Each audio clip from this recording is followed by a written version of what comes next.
વડાપ્રધાન નરેન્દ્ર મોદી એક ભારત શ્રેષ્ઠ ભારતના સપના જુએ છે। નર્મદાના પાણી છેક કચ્છની સરહદ સુધી પહોંચાડવાના દાવા કરવામાં આવે છે, પરંતુ શું તમે માની શકો કે જ્યાં સરદાર સરોવર ડેમ આવેલો છે એ જ જિલ્લાના ડભોઈમાં આજે પણ લોકો 10મી સદી જેવું નરક સમાન જીવન જીવી રહ્યા છે?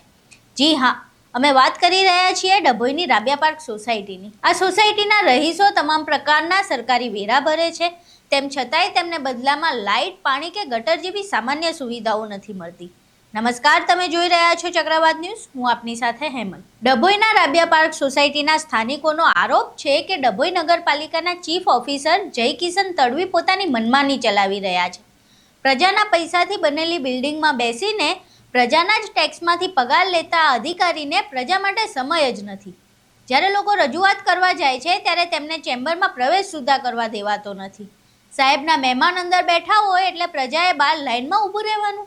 હદ તો ત્યારે થઈ જ્યારે ચીફ ઓફિસર પર એવો આક્ષેપ કરવામાં આવ્યો કે તેમણે પ્રજાને એવું કહી દીધું છે કે જ્યાં સુધી હું ડભોઈમાં છું ત્યાં સુધી તેમને સુવિધા તો નહીં જ આપું। શું આ લોકશાહી છે કે પછી કોઈ રાજા રજવાડાઓનું શાસન? અહીં જુઓ સ્થાનિકોએ આ સમગ્ર બાબત વિશે શું જણાવ્યું। 15-20 વર્ષથી ડભોઈ રાબિયા પાર્ક સુરત ફળિયાની પાસે રાબિયા પાર્ક સોસાયટીમાં રહીએ છીએ અને જે નગરપાલિકાથી સુવિધા મળતી હોય જેવી કે ગટર લાઇન, પાણી લાઇન, રોડ જેવી વસ્તુઓ, લાઇટો જેવી વસ્તુઓ અમોને મળતી નથી।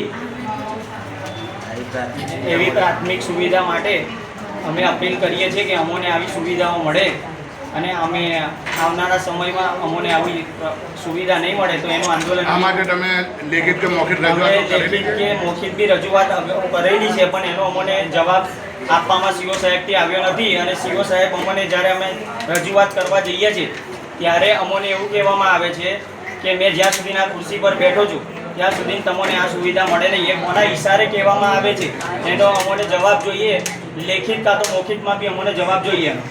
એટલે અહીંયા જવાબ આપવા બી રેડી નથી, તો અમે એના આવનારા સમયમાં 17 તારીખે આંદોલન કરવા માટે બી તૈયાર છે। રાબિયા પાર્ક સોસાયટીમાં અમે રહીએ છીએ। આજથી 15-20 વર્ષથી 500 ઘર છે, પણ અમને નળ લાઈન, ગટર લાઈન, લાઇટ નથી। અમે ઠેઠ મોડલ ફાર્મ પાણી ભરવા જઈએ છીએ બેરા લઈને। આગળ રમઝાન આવી રહ્યા છે, અમે રોજા રાખીને ક્યાં પાણી ભરવા જઈએ? છેલ્લા 17 વર્ષથી કન્ટિન્યુ આ કામ થાય છે અને નથી લાઇટની સુવિધા, નથી ગટરની સુવિધા, નથી પાણીની સુવિધા। છેલ્લા આટલા વર્ષથી અમે બધા કન્ટિન્યુ આવી પરિસ્થિતિમાં રહીએ છીએ અને કન્ટિન્યુ આ સ્થિતિમાં અમે વેરા ભરીએ છીએ। કોઈક આ તે ગમે તે જે થઈ રહ્યું છે, જે ચાલે છે તે કરતા જ આવ્યા છે, એમનું બધું જ કરતા આવ્યા। પણ છેલ્લા 18 તારીખ પહેલાં, રમજાન પહેલાં અમને આ સુવિધા નહીં મળે તો અમે 17 તારીખે આંદોલન કરવાના છે। પ્રજાની આ વેદના સાંભળીને એઆઈએમઆઈએમ પાર્ટીના નેતાઓ મેદાને આવ્યા છે। એઆઈએમઆઈએમના પ્રદેશ ઉપપ્રમુખ સાહિદ મંસૂરીની અધ્યક્ષતામાં ડભોઈ સર્કિટ હાઉસ ખાતે એક મહત્વની બેઠક યોજવામાં આવી હતી, જેમાં ડભોઈ તાલુકાના પ્રમુખ સલમાન મંસૂરી અને શહેર પ્રમુખ આસિફ મેમણ સહિતની ટીમે સ્પષ્ટ અવાજે સરકારને લલકારી છે અને તેમણે કહ્યું છે કે રાબિયા પાર્કના રહીશોએ હવે આરપારની લડાઈ નક્કી કરી લીધી છે। જો આગામી 17 ફેબ્રુઆરી સુધીમાં પ્રાથમિક સુવિધાઓ નહીં મળે તો 17મી તારીખે ડભોઈમાં રસ્તા રોકો આંદોલન થશે અને જેલભરો આંદોલન પણ કરવામાં આવશે। અહીં જુઓ સાહિદ મંસૂરીએ સમગ્ર બાબત વિશે શું જણાવ્યું। આજે ડભોઈના વિશ્રામ ગૃહ ખાતે એક મીટિંગનું આયોજન થયું, જેમાં ડભોઈની રાબિયા પાર્ક સોસાયટી કે જેમાં મુસ્લિમોની વસ્તી છે, છેલ્લા 25 વર્ષથી સોસાયટીની રચના થયેલ છે અને દસ્તાવેજવાળા મકાન છે। દરેક પ્રોસેસમાંથી એને કરીને દરેક પ્રોસેસમાંથી તૈયાર થઈને સોસાયટી તૈયાર થઈ છે, પરંતુ સરકારી અધિકારીઓ, નગરપાલિકાના અધિકારીઓ તેમને વારંવાર ધમકી આપે છે કે તમારી સોસાયટી તોડી નાખવામાં આવશે, તમને કોઈ સુવિધાઓ નહીં મળે। જેવી ધમકીઓના કારણે આ સોસાયટીવાળાને આજ દિન સુધી લાઇટની, પાણીની, ગટરની જેવી જે રોજિંદા જીવનની જે સમસ્યાઓ છે કે જે સુવિધાઓ છે એ સુવિધાઓ મળતી નથી અને કાયમી સમસ્યાઓ છે। આ સુવિધાઓ મળવા માટે આજે આંદોલન કરવા માટે અમે અહીંયા બધા ભેગા થયા છે। ક્યારે છે આંદોલન? જ્યારે રાબિયા પાર્ક સોસાયટીના રહીશો વારંવાર નગરપાલિકાની કચેરીની અંદર જાય છે ત્યારે સીઓ તથા તેમના જે મળતિયાઓ છે નીચેના તે સીઓ સુધી મળવા દેતા નથી અને કહેવામાં આવે છે એમને વારંવાર કે તમે ગમે એ કરી લેશો પણ રાબિયા પાર્ક સોસાયટીની અંદર કોઈ સુવિધાઓ આપવામાં આવે નહીં। રાબિયા પાર્ક સોસાયટીના રહીશો જ્યારે એમને રજૂઆત કરે છે કે ડભોઈમાં આવીને આવી 10 સોસાયટીઓ છે કે જેને કોઈ તપાસ વિના દરેક સુવિધાઓ આપવામાં આવી છે, ત્યારે તે લોકો કહે છે કે તમે કહેતા હોય રાબિયા પાર્કના રહીશો તો અમે એ સુવિધાઓ બંધ કરી દઈએ.